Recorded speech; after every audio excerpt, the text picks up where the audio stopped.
Ya, assalamualaikum warahmatullahi wabarakatuh. Pada kesempatan kali ini saya akan mencoba pengalaman saya. Saya akan mencoba berbagi pengalaman saya tentang sesuai dengan tema kali ini, yaitu saldo saya dikuras oleh hacker sampai tinggal Rp60.000. Nah, bagaimana ceritanya? Saya akan bercerita di sini dari proses awal sampai akhir. Mudah-mudahan video ini bisa bermanfaat bagi teman-teman semuanya dan bisa untuk mengantisipasinya supaya tidak terjadi seperti yang saya alami. Jadi boleh saya cerita di sini. Saya harus cari data ini. Di data di sini pada tanggal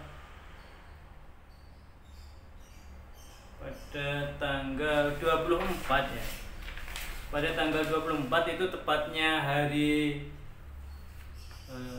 Jumat malam Sabtu. Itu ada SMS semacam ini. Coba ini bisa dilihat di sini di BRI OTP.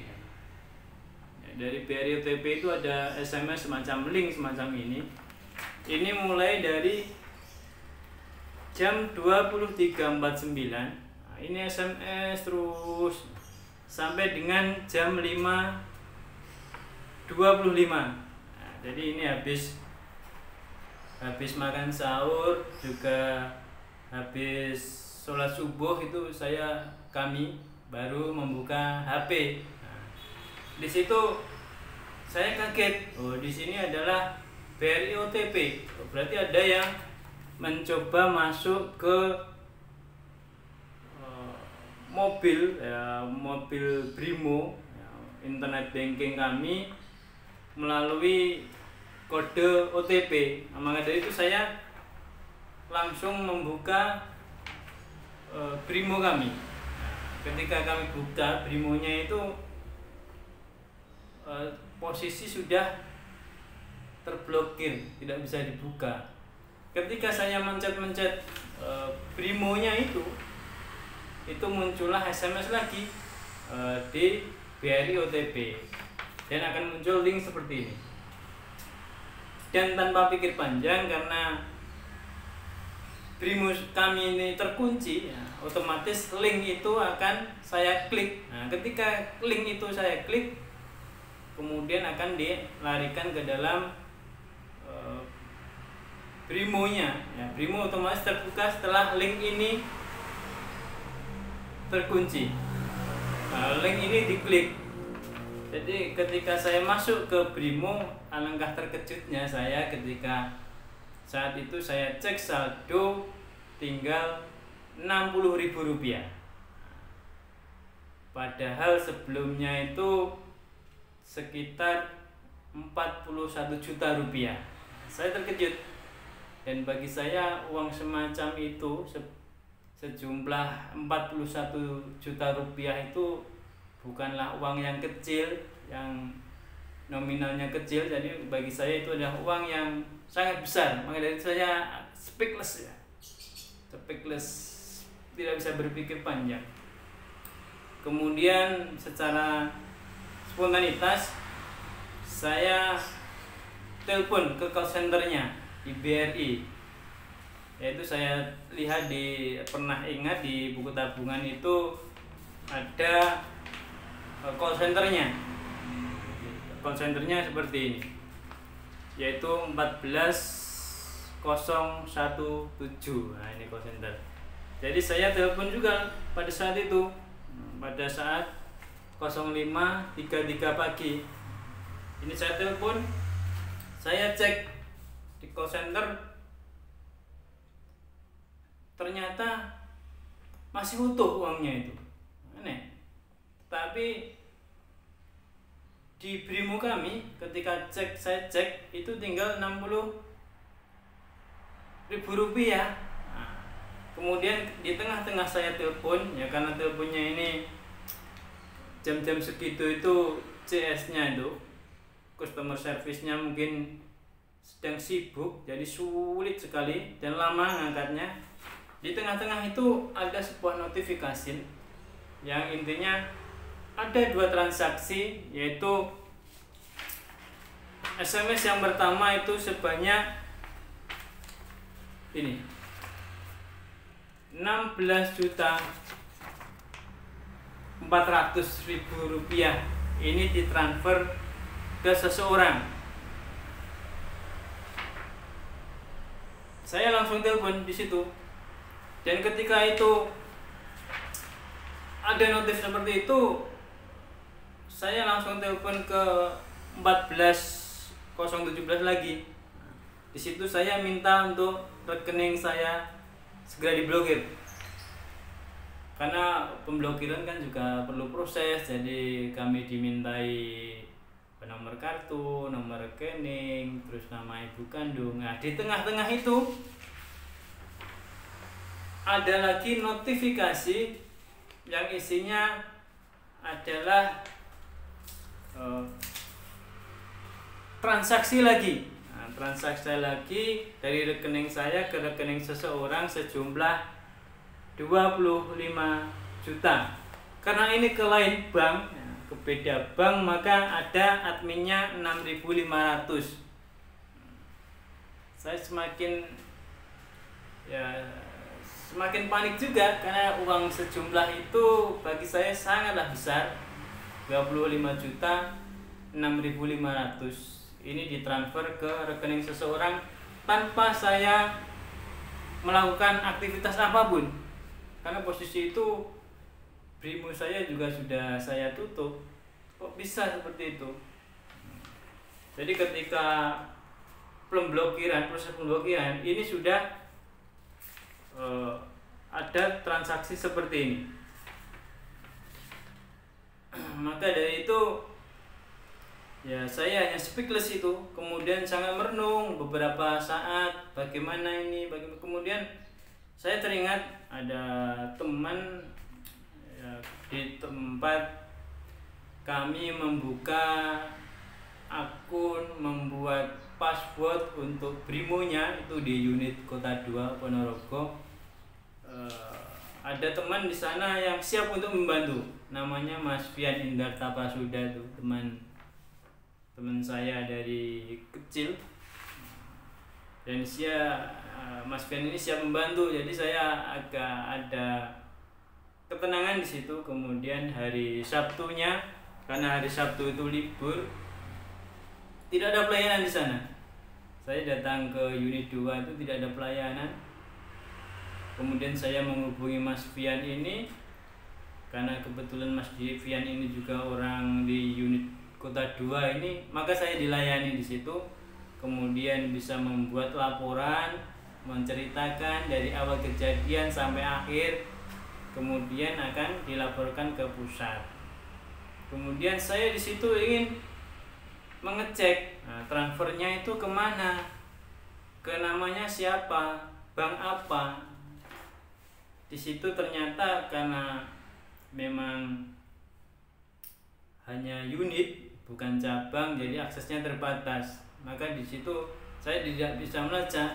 Sebenarnya kalau saya bisa melacak ini bank mana, transfer ke siapa, mungkin saat itu juga kalau dekat mungkin akan saya datangi langsung, ya mungkin akan membawa pihak berwajib gitu. Ternyata tidak bisa. Nah, saya harus sabar menunggu sampai hari Senin, karena di cabang yang aksesnya lebih luas nanti bisa membuka akses ke pusat dan membuka akses transfernya ke siapa, ini harus menunggu hari Senin. Maka hari Sabtu itu pulang saya dengan hanya modal berhasil melaporkan itu saja dan mengecek bahwa rekening kami itu sudah diblokir. Nah, ketika hari Senin itu kami datang ke cabang BRI cabang di Ponorogo itu sekitar jam 8 pagi. Di situ saya harus melalui protokol kesehatan juga, harus ketemu satpam dulu, harus mengutarakan maksudnya apa. Saya sangat tidak sabar di situ. Jadi agak mohon maaf satpam cabang, saya kemarin juga agak terlalu dengan nada tinggi untuk memaksa masuk, memaksa ketemu pimpinan, memaksa ketemu supervisor. Di situ satpam pun tidak bisa mengizinkan saya ketemu dengan pimpinan cabang. Jadi harus sesuai prosedur. Saya diberikan kartu antrian, nanti harus antri ke CS sesuai dengan antrian. Nah, di situ saya dapat antrian, lupa ya nomor berapa itu, jadi agak menunggu lama sekali. Di tengah-tengah menunggu itu saya sangat ya masih gundah gulana gitu karena belum ada kepastian. Nah, ketika saya sudah giliran maju itu saya langsung menemui CS-nya. Kebetulan itu namanya kalau nggak salah Mbak Yulia.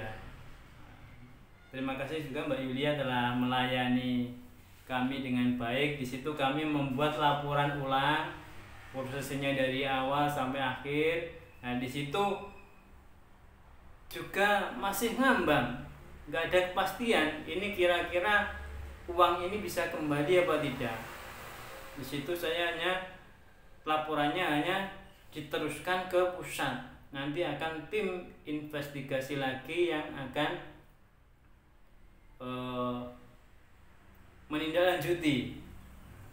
Jadi belum ada kepastian. Maka di situ pun saya juga agak sedikit banyak beradu argumen, dan saya karena memang jawabannya ngambang, saya minta untuk ketemu pimpinan cabang di situ. Kemudian saya ketemu dengan supervisornya, ibu supervisor. Mohon maaf juga ibu supervisor yang kemarin telah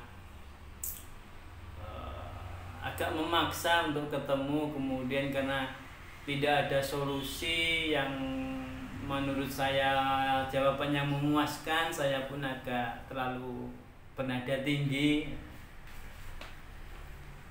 Kemudian di supervisor pun saya harus bercerita lagi dari awal sampai akhir. Kemudian hanya akan ditampung saja, kemudian akan diteruskan ke BRI pusat. Nanti akan ada tim investigasi sendiri yang akan memeriksanya. Nah, di situ juga belum ada jawaban. Saya masih ngambang, kelihatannya sangat percuma di situ. Kemudian saya pulang dari situ, ya istilahnya belum ada kepastian. Ketika saya keluar dari Bank BRI itu, karena saya ingin segera mendapatkan jawaban, ingin segera bertindak, saya langsung menghubungi Reskrim. Kebetulan punya teman di Reskrim Polres Ponorogo, itu saya telepon di situ. Kemudian saya ingin ketemu, saya sebenarnya ingin bagaimana mungkin ada solusi dari pihak kepolisian agar ini bisa segera ditindak dan ada kejelasan itu nanti uang itu bisa kembali atau tidak. Kalaupun tidak kembali, mungkin ada kompensasi tersendiri. Kalaupun mungkin uang itu sudah ditransfer ke seseorang kemudian sudah terlanjur dipakai, mungkin BRI ini bisa mengganti saldo yang telah terkuras itu. Saya berpikir di situ. Kemudian karena memang teman saya namanya Pak Ritus itu ketika saya hubungi itu masih sibuk, belum bisa diajak konsultasi, belum bisa menemui beliau. Jadi ya saya tunda untuk lain hari untuk bertemu. Yang penting saya sudah melaporkan ke BRI cabang dan sudah diteruskan ke pusat, ke tim investigasi pusat. Nah, seperti itu. Dan saya pun harus menunggu beberapa hari untuk mendapatkan hasil atau kepastian bagaimana tentang nasib saldo yang ada di rekening saya ini. Di situ saya mulai berpikir dan sudah mulai tidak percaya lagi sama bank, terutama Bank BRI pada saat itu. Karena apa? Karena sudah saya sebenarnya ingin menyimpan di bank itu biar aman, bisa diambil sewaktu-waktu, ternyata kebobolan juga, bahkan sampai menguras tinggal Rp60.000. Dan saya yakin Rp60.000 itu pun kalau ditarik bisa, pasti sudah ditarik itu oleh hacker. Karena tidak bisa ditarik itu karena memang mungkin saldo minimal dalam rekening itu harus di minimal mungkin Rp50.000, jadi nggak bisa ditarik. Kemudian ya saya hanya bisa berdoa sambil mencari referensi, bahkan saya juga sudah menghubungi advokat, baik itu advokat online, advokat yang offline. Coba-coba akan saya konsultasi ke sana kalau memang masalah ini belum bisa selesai.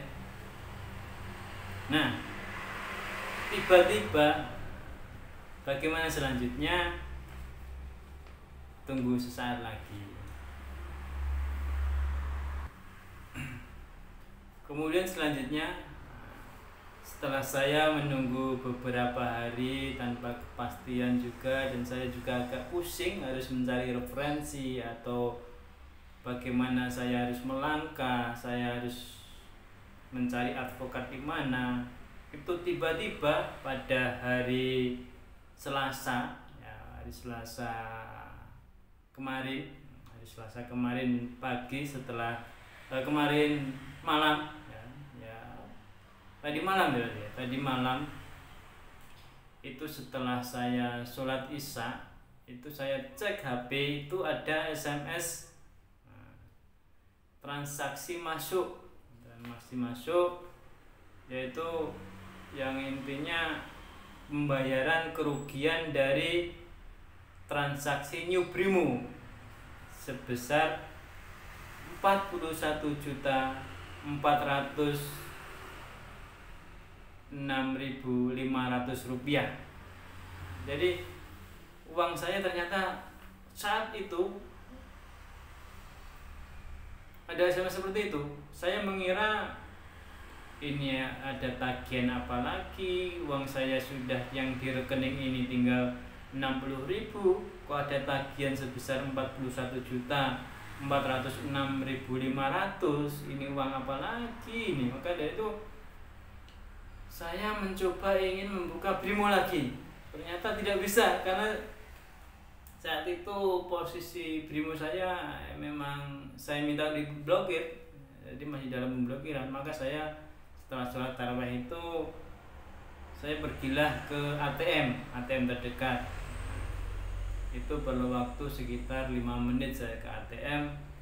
Ternyata di situ ketika saya cek saldo saya sudah kembali seperti sebelum ada hacker, yaitu 41.406.500 tambah Rp60.000. Disitulah saya bersyukur, ternyata rezeki itu kalau memang buat saya ya tidak akan kemana. Jadi saya bersyukur di situ, mengucap alhamdulillah uang sebanyak itu bisa kembali. Terima kasih tim investigasi yang telah menyelesaikan tugasnya dan memutuskan bahwa BRI telah mengganti dana saya sejumlah yang telah terkuras. Tetapi saya juga hingga sekarang masih penasaran, ini yang mengganti ini Bank BRI kah atau mungkin hacker kah? Saya belum penasaran, hanya bisa mengandai-andai saja, mengira-ngira saya ya. Dan nanti ketika ada waktu saya akan mencoba mengklarifikasi ke cabang. Ini kira-kira memang ditalangi dari Bank BRI kah ataupun memang hacker sudah mengembalikan? Kalau hacker mengembalikan itu kelihatannya tidak mungkin, karena menurut transaksi yang berhasil saya ambil dari email itu sudah ditransfer ke Bank BTPN dan juga ke Bank BRI. Ketika kode bank ini saya cek, itu adalah BRI dari Sukoharjo dengan atas nama seseorang, kemudian juga Bank BTPN atas nama seseorang ada di sini juga. di email yang saya download ini. Yang jelas uang saya telah kembali. Terima kasih atas tim kerja dari tim investigasi BRI Pusat Jakarta yang telah membantu kami. Dan mudah-mudahan ini menjadi pembelajaran dari kami juga dan pemirsa juga. Jadi nanti kalau ada SMS apapun, walaupun itu dari BRI OTP, abaikan saja. Apalagi ketika BRI OTP itu memberikan 6 digit angka yang itu kode untuk masuk BRIMO, itu jangan sekali-kali diberikan ke seseorang yang misalkan ada yang meminta. Karena biasanya kalau kita tidak pernah melakukan minta OTP BRI kemudian dapat SMS OTP BRI, berarti itu ada seseorang atau hacker yang mencoba masuk ke BRIMO kita. Dan itu pasti ketika SMS itu masuk ke nomor kita, pasti dalam waktu sekejap akan ada seseorang yang telepon pura-pura minta nomor yang jelas, bukan nomor OTP. Misalkan kemarin ada modus juga minta nomor kode token PLN karena masalah kirim nomor HP ketika pembelian nomor token PLN. Nah itu kalau dengan cara memelas gitu, kalau kita tidak hati-hati pasti kode OTP ini yang masuk ke SMS kita akan kita berikan ke orang tersebut tanpa kita menyadari bahwa itu kode OTP. Jadi hati-hati. Kemudian kalau semacam itu kita bisa mengantisipasi. Tetapi modus yang baru seperti yang saya sampaikan tadi itu tidak lagi seperti yang dulu minta kode OTP, tetapi kode semacam ini. Dan ini saya konsultasikan baik itu di unit maupun di cabang, baru satu-satunya dan pertama kalinya ada modus semacam ini. Maka ini video ini bisa dibagikan ke orang lain ketika nanti ada notifikasi atau SMS semacam ini, link yang nanti akan bisa membuka internet banking kita secara otomatis. Ini jangan sekali-kali jangan diklik. Kalaupun internet banking kita terblokir, lebih baik kita bersabar dulu, menunggu sampai jam operasional bank buka, kemudian kita baru berkonsultasi dan mengajukan untuk dibuka blokirnya. Mungkin seperti itu. Mungkin seperti itu pengalaman dari saya, dan tidak lupa saya ucapkan banyak-banyak terima kasih kepada pihak yang telah membantu saya, terutama Mas Fian Indarta Prasuda ya, yang tiap hari menelpon saya bagaimana sejauh mana prosesnya, itu tidak waleh-walehnya untuk mencari informasi. Kemudian Mas Aji juga terima kasih, CS dari unit Kota 2 yang sangat kooperatif membantu kami dan juga bisa memberikan keterangan sejelas-jelasnya. Kemudian juga terima kasih kepada Mbak Yulia ya, kalau nggak salah itu CS dari BRI cabang Ponorogo. Kemudian juga Ibu Supervisor yang telah sabar menerima saya untuk ke ruangannya, walaupun saya memang waktu itu agak sedikit bernada keras, kemudian mungkin ada kata-kata kami yang tidak berkenan kepada Ibu Supervisornya. Saya mohon maaf dan terima kasih. Dana kami telah dikembalikan dengan utuh seperti sedia kala. Nah, untuk sementara video pengalaman saya sampai di sini. Langkah berikutnya saya akan mencari tahu dulu bagaimana prosesnya kok bisa saldo saya ini bisa kembali. Nanti mungkin saya bisa berbagi pengalaman lagi pada part yang kedua. Kalau ada waktu akan saya upload lagi di channel YouTube saya ini. Terima kasih atas perhatiannya. Wassalamualaikum warahmatullahi wabarakatuh.